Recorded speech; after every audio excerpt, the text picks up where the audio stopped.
Hi, my name is Mina Rickey, And I am Lydia Korjak. and today we are interviewing Monty Spencer. Carls and Monty Spencer Jr. serves as the Storage Acquisition Group president and CEO. Monty is an accomplished real estate executive with over 20 years of commercial real estate experience. He has won numerous CoStar Power Broker of the Year and Commercial Real Estate Council awards, as well as winning the Deal of the Year award, Broker of the Year award for the 3 consecutive years.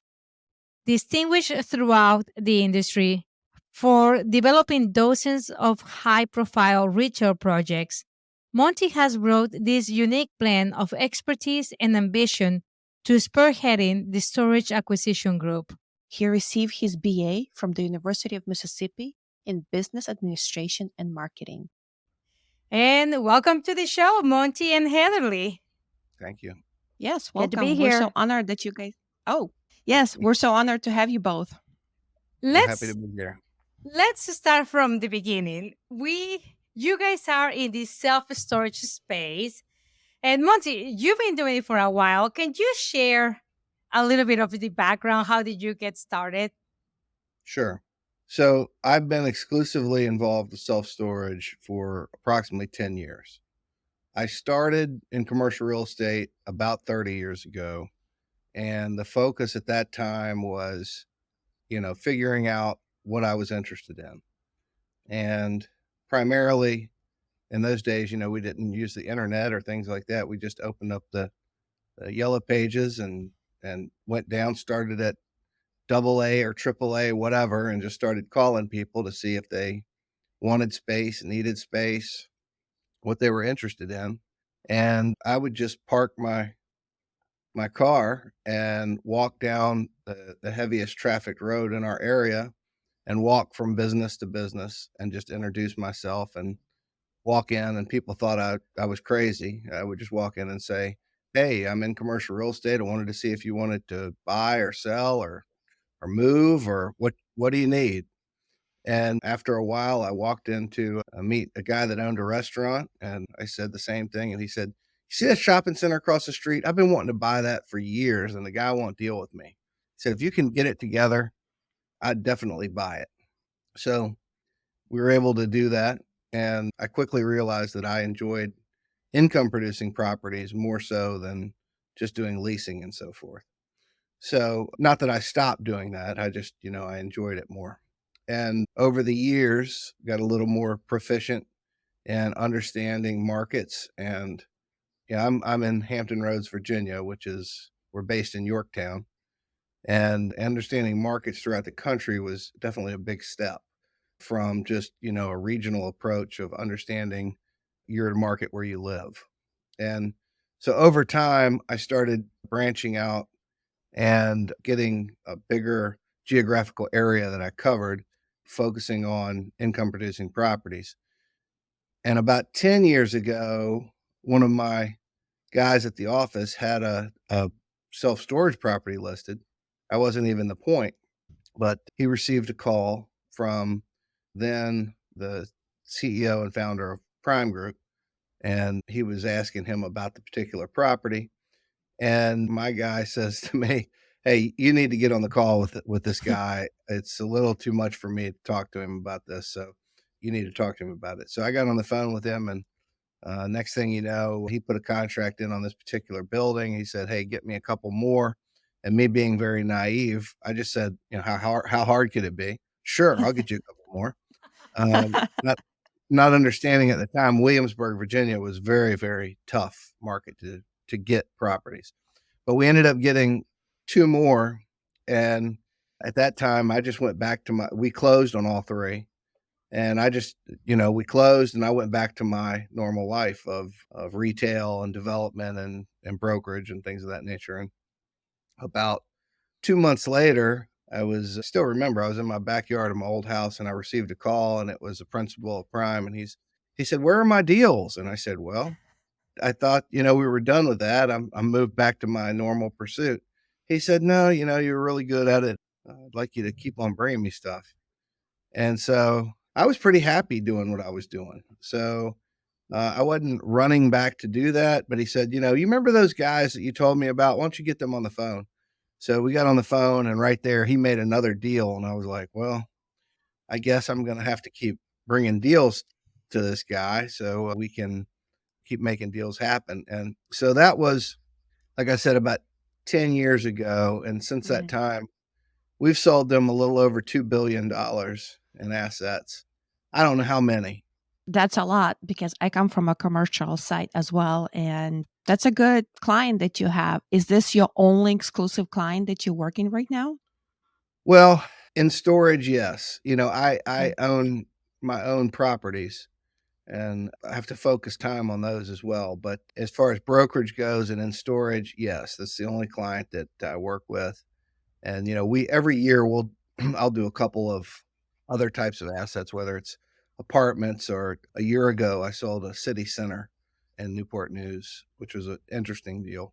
But Hey, Monty, primarily focus is storage. Yeah. I want you to, can you share a little bit about you received this call and you Yeah. have this relationship and he's saying, bring me more deals, Yeah. and how you went from your office to expanding it throughout the country and even in Canada. How did that process look like? If you can share that with everyone.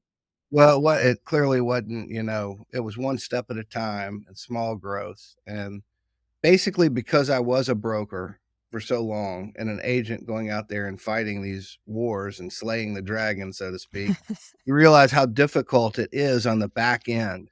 Once you get the property introduced, and you get the offers to go back and forth, well, you're just starting the process to get to closing. Now you've got to manage this process from the time that the contract is submitted through the due diligence period, through the third party inspections and financing and closing.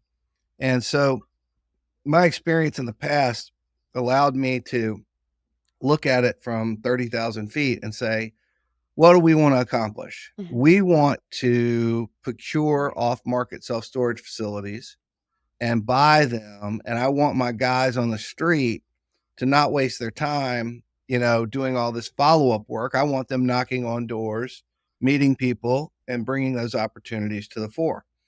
And so what I did is I went through and I designed a program for those types of third-party brokers who are interested to get out and work, make calls, meet people, have those conversations, to make it very easy for them. And as I talk to people, I say, listen, if you're interested in doing it, really all you have to do is find me somebody that's willing to sell and make the introduction, and then just stand back. I have the whole team in the background to take care of everything from that point all the way through to closing. You don't have to do anything. And so that's really what I think is our best attribute to agents that could be interested in potentially finding and sourcing opportunities for us to purchase. And that's where the value is, Monty, because creating that machine takes a lot of time and a lot Yeah. of resources. And even though we are so technical and advanced these days where we have softwares and all kinds of things, picking the right one and getting used to it, it's amazing. Now, I meant to earlier talk about Heatherly and Monty's relationship. They are brother and sisters. And I like to give Heatherly a chance to speak a little bit about their background, because these two are third generation. They breathe and live what they are talking about. Heatherly, would you share a little bit about the history? Well, it's funny because growing up, anytime we went out to eat at a restaurant, we would always have to go and see a site that our dad was developing. And we are like, no, we just want to go home. And he'd say, real quick, real quick. And we knew that that was going to take a couple hours, and we're going to be in areas where there's no restrooms and whatever. But it's so funny because out of all 5 kids, 4 of us are active in real estate. And all of us do the same thing that our dad did. Real quick, we got to go look at our properties. So it's funny. To It your gets in your kids. veins. It gets in your veins, and we all love it. We're driven by it, and we're able to partner together on certain things, and certain things we have, other interests within real estate. Real estate's so big on asset classes, but anyways. That's what Hey, I have to say speaking for of myself. that, there are so many asset classes. Can you, any of you, share a little bit about this self-storage class? Mon- What's happening with that? Monty. Well, so self-storage is a very interesting asset class. 10 years ago when I started, it was a fringe asset. Mm-hmm. And, the institutional investors, especially Wall Street backed, shied away from it because they thought it wasn't sexy enough. Mm-hmm. It wasn't apartments, it wasn't retail shopping centers, it wasn't industrial based distribution space. And so they just shied away from it. But year after year, when the BlackRocks and the different companies would do their analysis, JP Morgan, they'd come back and they'd say, okay, here are the returns that have been provided by asset classes. Almost every year, self-storage came back as the top return Mm-hmm. to investors in the asset class. So, and then on top of which, a lot of the municipalities required the developers to start developing these assets to look a lot more institutional. You see a lot of them now. There's some of them you can't tell whether it's an office building or whether it's a retirement housing development or what it is sometimes unless you see the sign and it tells you it's self-storage. Mm-hmm. We've seen an evolution in self-storage that's amazing. There's one of the developers that we have become friends with in Canada. He's now developing these buildings that they're enormous. The last one he's building is 600,000 square feet, but it contains retail, it contains office, and this is class A stuff. It contains self-storage and apartments all together. And we're talking about glass, steel, stone, very attractive urban core development. And so that's the evolution from, being back in the back of the old industrial park where, Mm-hmm. you'd have a traffic count of a couple hundred cars a day or trucks and very, very light visibility. Now, you want to be prominently featured. You want to be out next to the Publix or, the Sam's, Walmart, Costco. You want to be out there next to it and, and build something that is seen and noticed from a variety of different accessible angles and streets. Yeah, my head's Monty. just spinning. Go ahead, Heatherly. Yeah, I want Mhm. Monty to share. So Monty got that call, Prime Group, they were after you saying, find me more deals. You put together this company. So I don't think we've shared this yet, but the company you started is called the Storage Acquisition Group.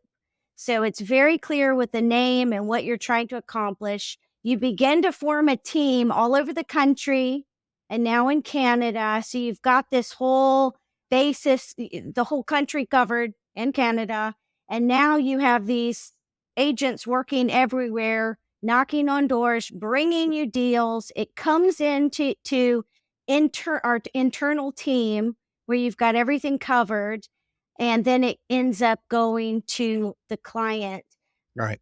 In that case, how is TSAG, so TSAG short for the Storage Acquisition Group, how is TSAG different? Can you share a little bit about how it's different? Why would certain owners, what are the benefits for them to go with TSAG versus any other buyer? Well, I think that there are several, but the number one thing that I would say is that I look at everything as if I was that person. How would I want to be spoken to? How would I want to be dealt with? How would I want to have our communication be based? And what would I want to be provided? So from the very beginning, when I talk to people, I tell them, listen, I'm gonna talk to you about your property. We're gonna look at it. We're gonna give you an honest assessment of where we are. Very few times have we, come in over the amount somebody wants to sell their property for. So the majority of the times in any industry, a buyer is going to be, targeting a price under what the seller's ask is. But what we do, which is different than a lot of people, is that, I will take my underwriting and I'll have a call similar to this and we'll put our underwriting up on the screen and say, okay, let's go over your P&L. Let's look at our underwriting. Now, here are the differences of how we get to our number. Here's where we gave you extra income. Here's where our expenses are a little bit higher because you're talking about a large group that owns 25 million net leasable square feet, and they have a huge staff and infrastructure and call centers and all these other things that they have that are expenses that the normal mom and pops won't have. So, of course, a mom and pop's expenses will not be as expensive. And also, the biggest expense on any underwriting is going to be the real estate tax. And so, where the property is assessed now, chances are after a purchase, the assessment is going to go up. So a lot of times the sellers don't really look at that to say as a factor, but as a purchaser, you have to say, look, we realize that the municipality is going to raise the real estate taxes. And so that's a direct dollar for dollar deduction off the NOI. We have to reflect that. And so we communicate that and we go through each line item and go over what it is, why it is the way that it is. And if it's different, explain why it's different. But we almost always give them more income that they're getting too, because there's some vertically integrated profit centers that Prime's able to implement when they buy these assets. So it's a very fair process. And I'll tell you, I just had a deal last week, and I don't know, I don't want to sound any way when I say this, but I don't know how many brokers or buyers would tell their owner, the seller, consider the other offer, because a guy had an offer from a reputable company. He told me what it was. I told him where I was. He said, I really want to deal with you. I feel comfortable with you. And I feel like you're going to treat me fairly. And he said, I'll give you an opportunity to match this deal. And I came back and said, I can't do it. Can't match it. So I'll be here if something falls apart. And if you need anything during the process, reach out, call me. I'm happy to, consult with you. No obligation, just to help you, because it's a very small market and we want to live by the golden rule and treat people the way we want to be treated. And everyone know that, this wasn't just some quick fly by night operation that's just dialing numbers and we're not invested. I mean, even now on Christmas every year, I'll get calls from people that we bought facilities from in the first couple of years because of the relationships that we made back then.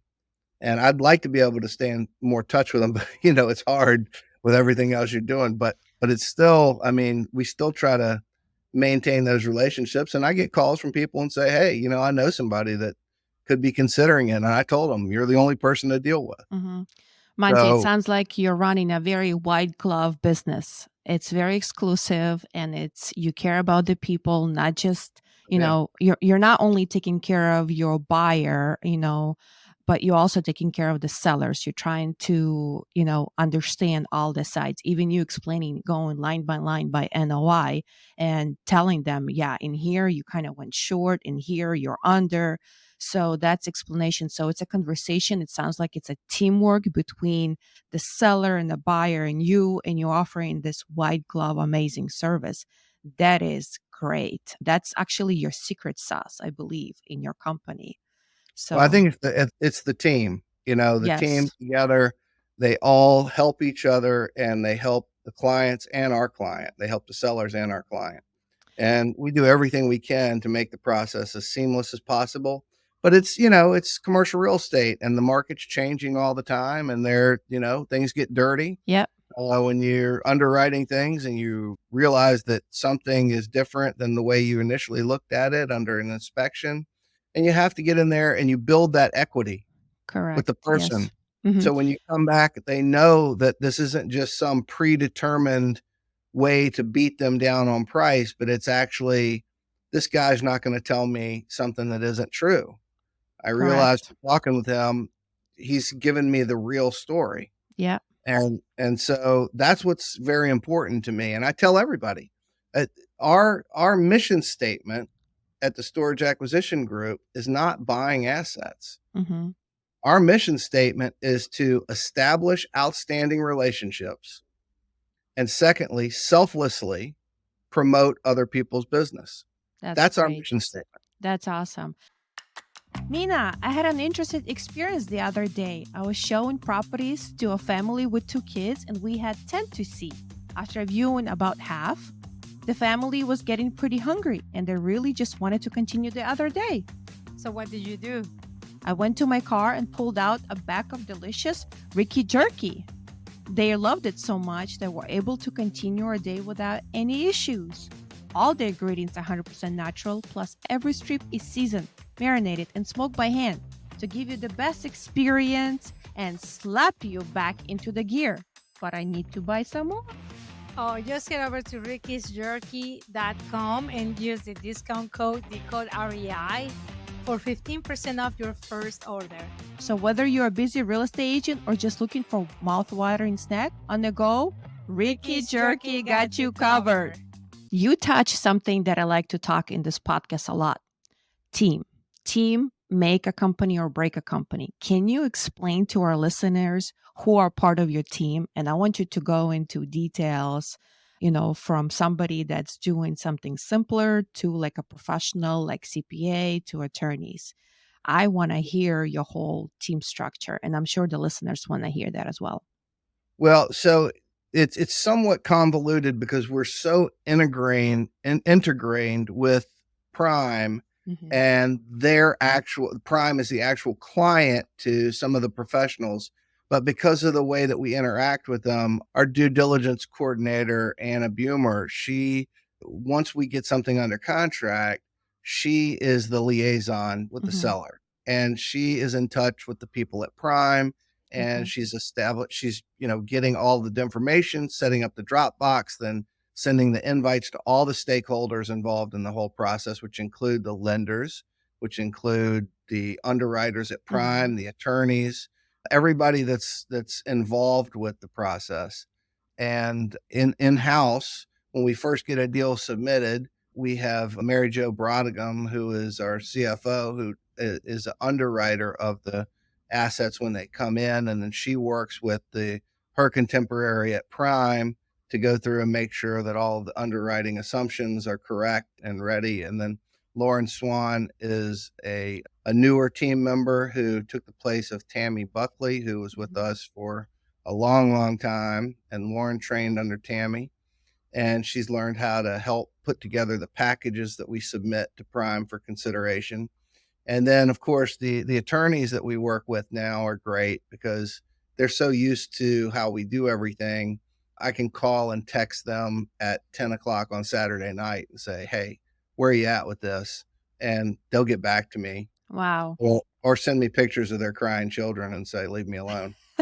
That's impressive, Monty. That is impressive. Yeah, it is. So, but every week I have an email that I send out to all the stakeholders and across all companies. And I call it the top 10 list, but it also has about 20 other things that are initiatives that are going on. And every week I update that with the top 10 initiatives of that week. And it takes me a long time to do that. I do it every Sunday and I get it out. And it's amazing because it went from a joke in the beginning about 6 or 7 years ago.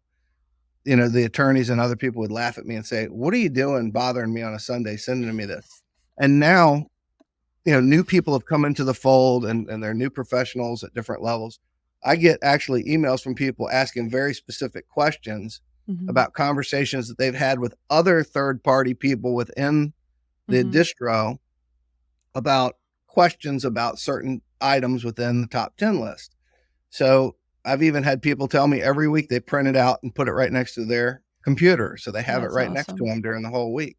Yeah. So while some people will laugh at it or did for a while, I think that it is a valuable tool. And there's some weeks that I really don't feel like doing it, but I do it every week. Even when I was so sick with COVID, I still put it out, Wow. I know you're very dedicated. I've seen you on the calls and you put your heart and soul into this company and you can see it. I have another question for you. So I'm also in commercial space. And a lot of times when I approach the seller, be like, hey, I want to buy your property or someone wants to buy your property. And one answer they always give me, Lydia, I don't want to pay taxes. And what am I going to do with these money? Like, I want cash flow. Like, this is my, you're taking away my cash cow. Like, no. So what would you answer to those people that tell you this? Well, there's a couple of different ways to address that issue, and it's a very valid issue. Prime actually has a couple of different programs that differentiate themselves and why I think they're so special to deal with. One of them allows an owner of a property that is owned, or a portfolio. It really needs to be a larger portfolio, something that Prime's really interested in a market they're really interested in. It's not available for everyone, but it is the ability for that owner to take the equity that they have and contribute it into the largest private fund that has ever been raised in the self-storage industry, and take their equity and then become an owner. They actually become an owner in the large fund. Now, I tell everybody about this. There's 3 questions and 3 consistent responses that make somebody an interested, the people that we want to talk to about the equity contribution program is if you're talking to somebody and they say, number 1, it's not for sale. Number 2, I love self-storage. I wouldn't want to be in any other asset class. And number 3, if you gave me an offer that I couldn't, I call it a Godfather offer I couldn't refuse, what am I going to do with the money? Right? Yep. That's exactly what you're saying. Yep.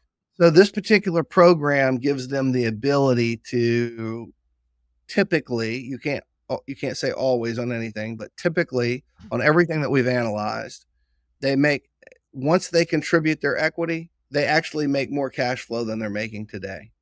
That's awesome. They are able to get their equity out of the vehicle. And the real neat part about this is, the other thing is, I really love this asset, Lydia.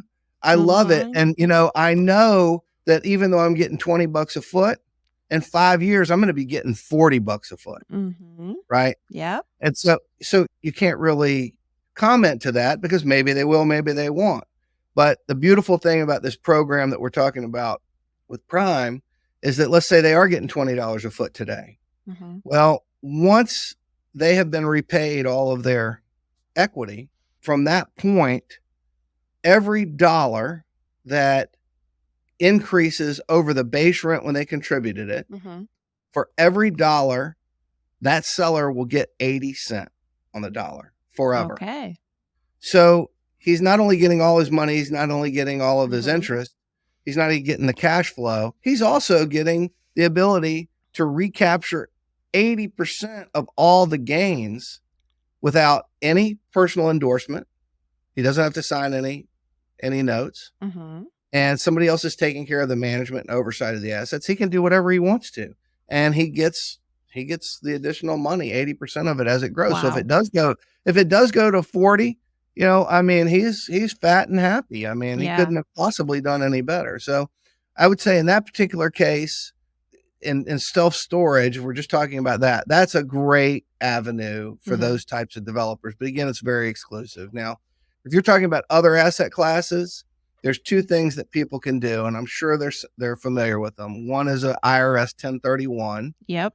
Where you identify a property, you go under contract, you identify a property. From closing, you have 45 days to identify 3 properties and close within 180 days. Now, if they just can't find anything that they're happy with, you can also do a 1031 exchange into a DST. And a DST is the same as a 1031. It's just it sells, shares of a larger income producing property, and they get the same benefits basically that they would from a self-storage property. But you would not own, as if you bought something in a 1031, you'd have the potential to own 100% of that. In a DST, you're only going to own a fraction. Monty, I want to ask you something that you and I love so dearly. Let's talk about the tax benefit. to that contribution program. Because I think this is another, not only is the cash and the cash flow important, obviously, but can you talk to the tax implications and with cost segs and how that will also affect that owner in the contribution program? Yep. I, Talk I about can, secret sauce. yeah, I can, I have to, do the disclosures that everyone else does when you do this. I'm not an accountant. Yep. And you have to speak with your professional about Mhm. your specific circumstance.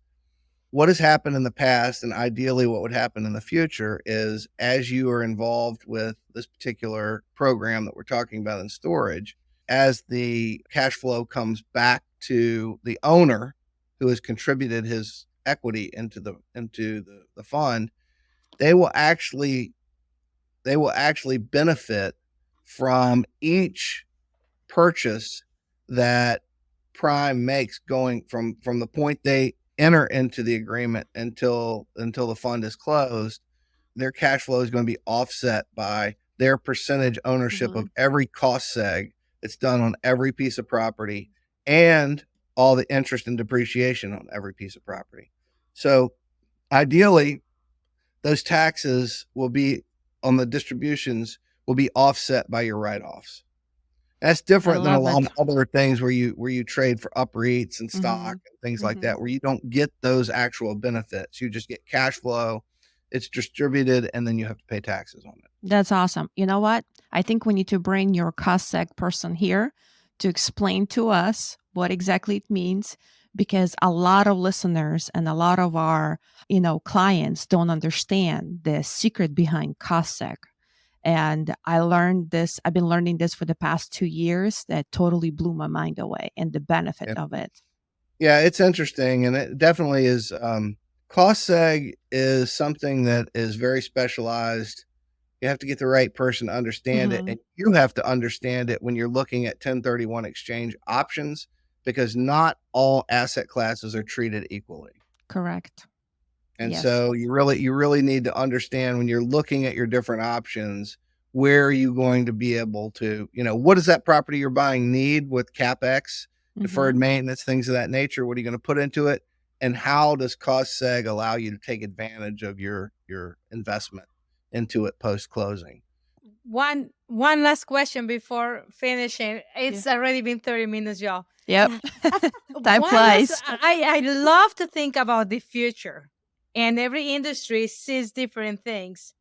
Self-storage has morphed itself and applied itself into the biggest customers is women, and it's mothers and single mothers specifically. So it has changed to fit that customer. Where do you think self-storage is going to, Monty, in the future? That is a very astute analysis, by the way. It really is. And you are correct. A good self-storage facility will need to provide the feeling of comfort and security to a wife, a mother who are out by themselves or with their children, to get out of their vehicle and go inside and feel that there's absolutely no danger in doing so. Well lit, good visibility, good security around them.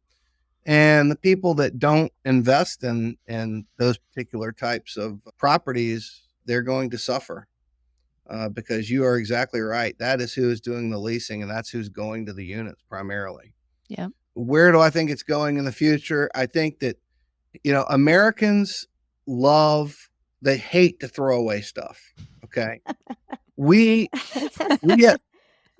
store, so we are such hoarders, and you've got some other trends, not to mention just the fact that we're hoarders. You've got you've got the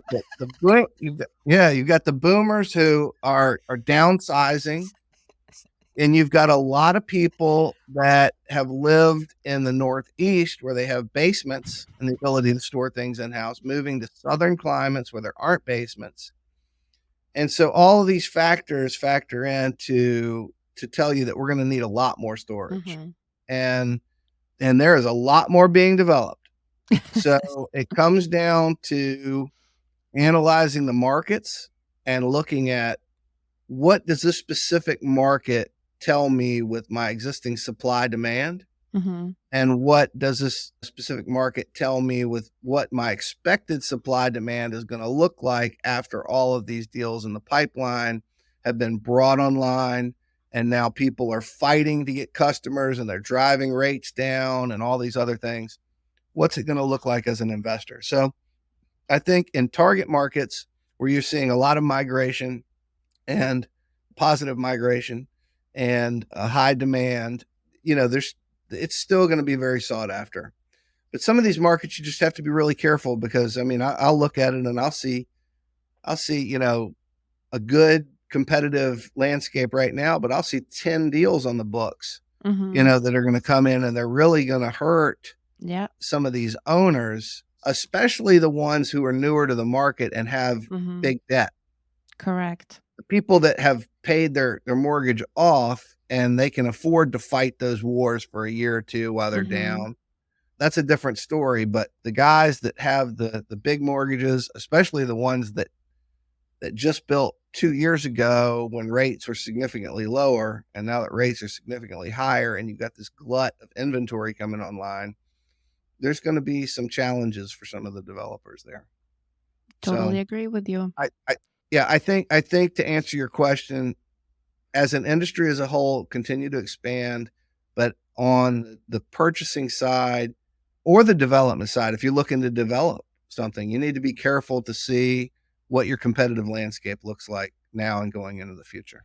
Monty, great. really quick, because I know we're over, but I want you to hit on TSAG. And if we do have developers listening today, can you briefly mention the new program that's rolled out and just allow them to know there's something there and we can set up a call to talk further details? Yeah, so our website is storageacquisitiongroup.com. And, you can go online and email us directly a question or call us. We're available. There are multiple programs for developers who are Mm-hmm. interested in building in markets that we're interested in going in. Prime is offering the ability, if they approve the deal and the underwriting, they will offer to fund the vast majority, 95% of the capital stack on the deal Wow. for a developer, and then give them 50% ownership in the property on the back end, as well as some development fees. So it's a very, very attractive program for somebody that is in the right market. And you no longer have to go out and do friends and family Mm-hmm. capital raising. You got one-stop shop, and they're looking for volume in the right spots. That is So amazing. It's a good program. Listen yeah, up, but developers. Hit us up. yeah, not only that, but we want to buy existing facilities, and we're very aggressive on our pricing. Mm-hmm. We've raised $2.5 billion and have a sidecar on that of 750 million. So we've got $3.25 billion of equity that we need to put out into the market over the next 4 to 5 years, which means we're going to be very aggressively looking for existing properties. So we'd love to buy them from you, and we'd love to underwrite them and look at them with you. And if we could get together on price, we'd love to try to buy them as well. That's right. So all of you portfolio holders who are trying to dump a portfolio, call us. We're here. We have cash. Or maybe dump them in That's a it. creative way in the contribution program. Exactly. We could evaluate That's it. right. You could make some money. You could And make then some just money. really quickly Yeah. before we go, Monty, would you please give the audience, you already gave us the website and we're going to put it on the link. Mhm. Any other ways of contacting you or your team? Yeah, I think that's the best way to do it. Just go on there and then they can click on whatever link they want to do. They can send a direct email in and it goes out to the whole team, and we can just set up a call, whether it's a Zoom call or whatever they want to do. If they want to present a particular site, we can get it analyzed and underwritten really quickly. We pay for a lot of software to be able to do that on a quick turn. So we're very, very interested in looking at opportunities. And I know y'all are located down in the Tampa Florida. St. Pete area. And I love that market, everything going down the coast and also over on the East Coast. I love it all. It's so So awesome. It's awesome. We love That's it great. here. Yeah, we do. Thank you for coming. Thank you for sharing. We're definitely probably going to bring you again to talk about more because we joined your team and we're so excited to bring you couple, developers and deals. So that's amazing. Thank you. I'm here for you. I'm here for them. Let me know what I can do to help. That's great. Okay. Thank Thanks you, so much. guys. Thank you. Bye bye.